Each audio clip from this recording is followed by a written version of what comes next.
Okay, you asked so much, let's go over it quickly. Monkeypox, or mpox as it is more politely known so as not to offend people. According to the statistics I had access to when I was making this video, it has infected over 100,000 people worldwide and at least 208 of them have died. When we move forward in time to 2022, the number of deaths is increasing towards 1,500. That is why the World Health Organization has once again declared a global emergency and urged countries to be careful. I say once again because the disease is new. It had already turned into a global epidemic in 2022, and a crisis was declared at that time. In the video I made at that time, I already told you everything there was to tell you about this disease and said that there was nothing to worry about. We were following the situation closely and that the epidemic would probably be stopped before it got too far. Indeed, the epidemic stopped a few months after that video and the emergency declaration was lifted. And now we are here again. This time things are a little different, a little the same. Since YouTube has not been very successful in featuring old videos at the right time. We will have to do another crash course with you and also talk about some elements that make this epidemic special. If you are ready, let's get started. Monkeypox virus or monkeypox virus is a virus very closely related to the famous smallpox virus, as its name suggests. Smallpox virus is the first disease that we have managed to completely eradicate from the face of the earth thanks to vaccines. So we know these viruses very, very well. These viruses, which are from the Poxviridae family, are mostly transmitted by humans rather than the animals they infect. They are named after the species from which they were first isolated.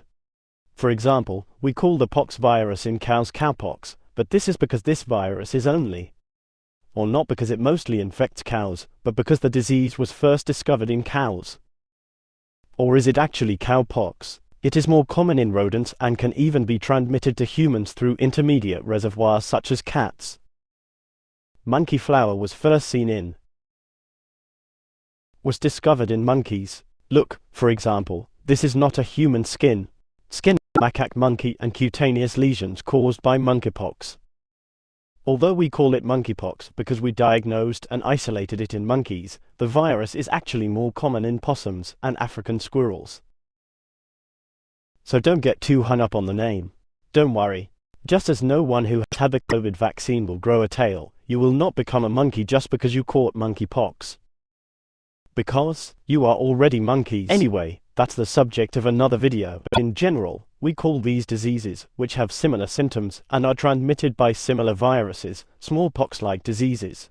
By the way, do not confuse smallpox viruses with chickenpox, because chickenpox is actually a pseudo-smallpox disease. The virus that causes chickenpox is not a virus from the Poxviridae family. It also causes cold sores in your mouth and genitals.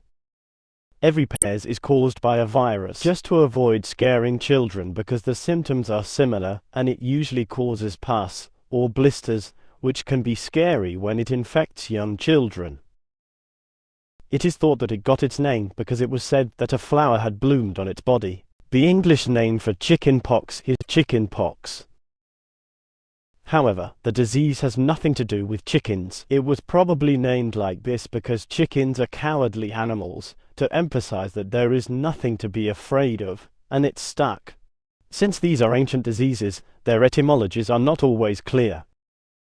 Anyway, back to monkeypox. Monkeypox or mpox first spread to children in Africa, probably through the skin of small mammals they played with. Today, since interaction with wildlife, hunting, skinning and cooking these small mammals continue very frequently in these regions, the virus can be repeatedly transmitted to humans through contact, and unfortunately the disease can be transmitted not only from animal to human, but also from human to human. For this reason, it can cause epidemics on a global scale. The main transmission method of mpox is direct skin contact.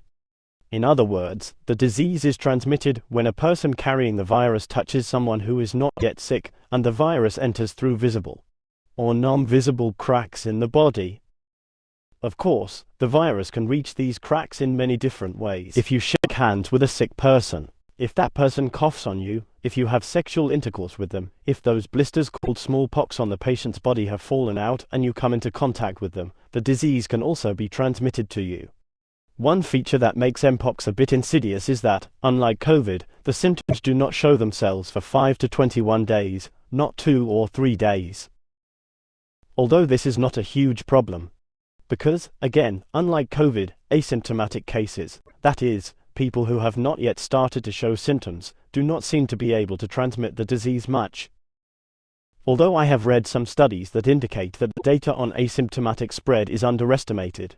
Therefore, never forget that our knowledge about these diseases, especially their new variants, is still accumulating.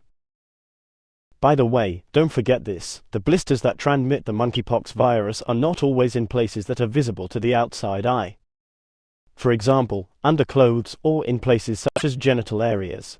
Of course, even if these cases are symptomatic, until you physically see these blisters, you may have caught the disease. Therefore, during epidemic periods, especially in risky areas, it is important to avoid shaking hands, touching surfaces in public areas, and having sexual intercourse with others. It would be better to pay a little more attention. But if you are not in areas where this disease is seen, if you do not risk contact with people from there, and if there are no significant cases where you live, you have little to fear. And these extreme cases aside, it's really hard to miss someone who's caught in the worst pox.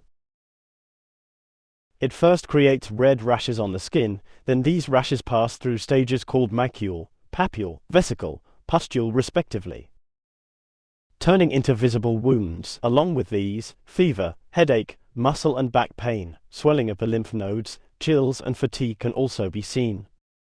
And in most cases, even if the disease is not treated, the immune system manages to destroy the virus and these flowers begin to fall off within a few weeks. These pieces that shed from your skin are still contagious and greatly accelerate the spread of the disease. That's why it's so important not to touch that debris. Anyway, in the end, if things didn't go wrong for you and you survived, which is quite expected because the case fatality rate of the disease is really low, then, a few weeks after the first symptoms, you are completely over the disease. Only in some cases can it turn into fatal cases such as encephalitis, sepsis and pneumonia.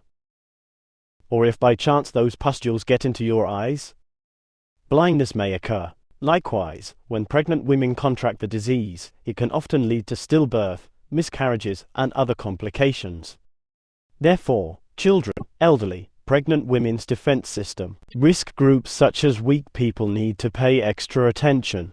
But let me also say this. So far, this has not been the case in places other than Africa, that is, in geographies where access to health services is stronger. We did not encounter any extreme situations. Of course, we will see if things change over time, but I don't think so. And unfortunately, there is no cure for this disease, which is quite common for viral diseases. Rather, treating your symptoms helps you overcome the disease more easily. Here's an interesting detail. During that incubation period of 10 days, in other words, the symptoms of the virus do not appear for about 10 days. Such diseases can have a very interesting advantage. If you get a vaccine, also known as the Ankara vaccine, in the first 10 days when you think you have contracted the virus, especially in the first 4 days, you will not get sick, or if you do, the severity will be much less.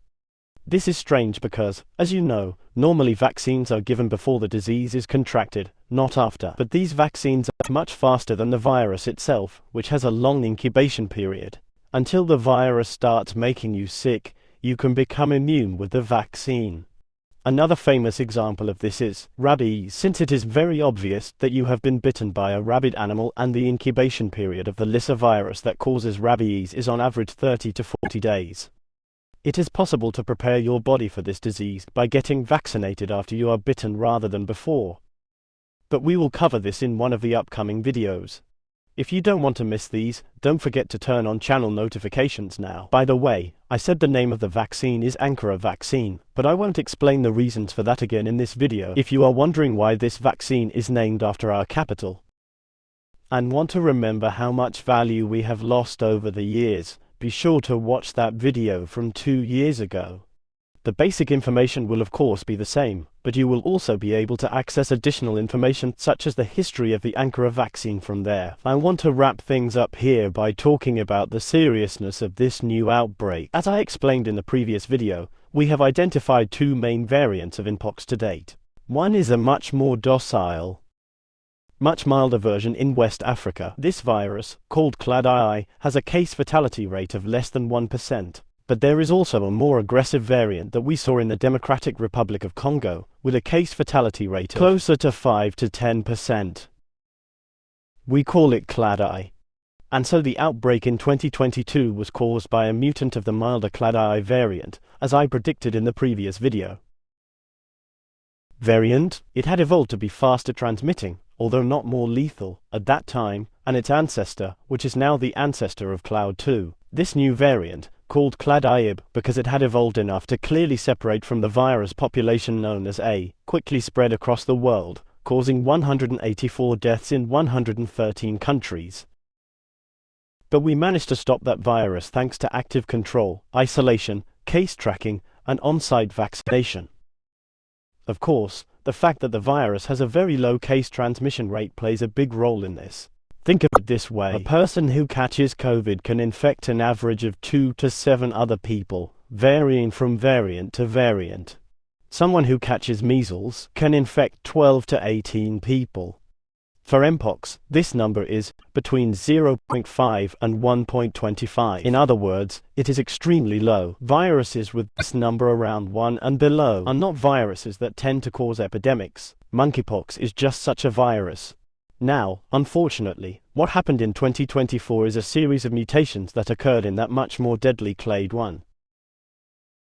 And this mutation allows the new virus, called Clade B, to both cause more severe disease and increase the rate of human-to-human transmission. Double trouble.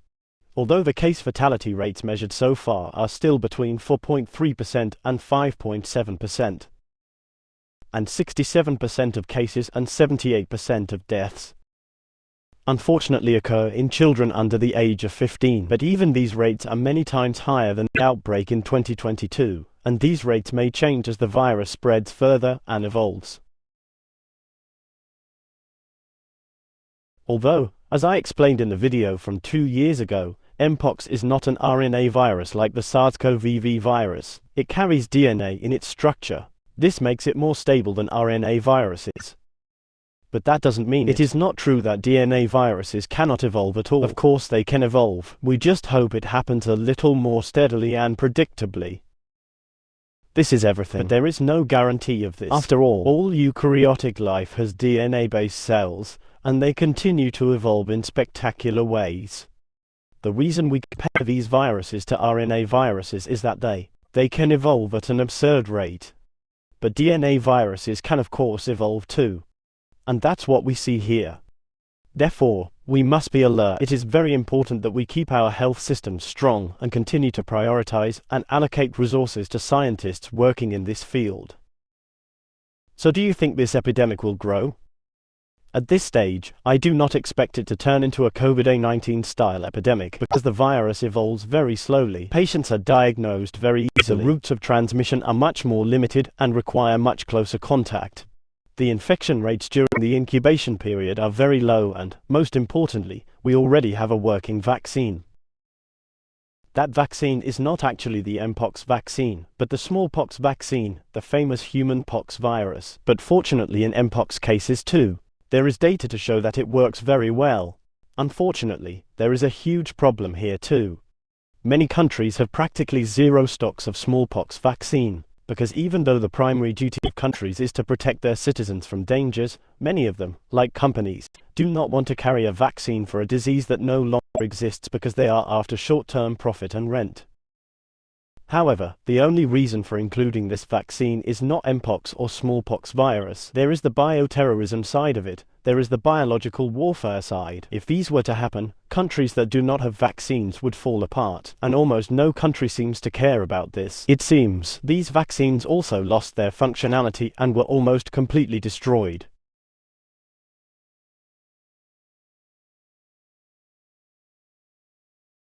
When the possibility of bioterrorism came to the fore again after the September 11th attacks, some countries such as America, France, Italy, and Japan decided to increase their stockpiles a little. Still, even they have the number of doses. I don't think Turkey even has a vaccine. This unpreparedness for everything, without exception, drives me crazy. But what else can I do other than tell you? That's it. The probability is incredibly low right now. If the outbreak grows or you catch the disease, you don't have to be afraid. As I said, medications. Countries with high access to clean hospitals and healthcare in general have lower rates of severe cases and deaths. In addition, the World Health Organization is also keeping 3 million doses of vaccine ready in Geneva, and I'm sure production will increase a bit more now. Therefore, if the outbreak escalates somewhere, there is also the possibility of a rapid response. What needs to be done on a state level is clear. Closely monitor the outbreak, diagnose and isolate cases immediately, and inform the public transparently. As individuals, what we need to do is, as I said, just be a little more vigilant these days. You don't need to change your life or anything. Stay away from places where the disease has been detected. Follow basic hygiene rules. Pay a little more attention to the hands and faces of those around you these days. Enough. Many of the things we have explained for COVID and are known to work are exactly the same here. And most importantly, continue to follow scientific developments from scientists and sources that explain scientific consensus. Remember, anyone, anytime, especially these days when social media puts huge megaphones in everyone's hands, can say anything. Always ask for sources. Go and read those sources yourself. Learn science by following the scientific method and never leave scientific skepticism aside. I am sure we will get through this crisis with knowledge, reason, and science. I will continue to inform you if things change. Otherwise,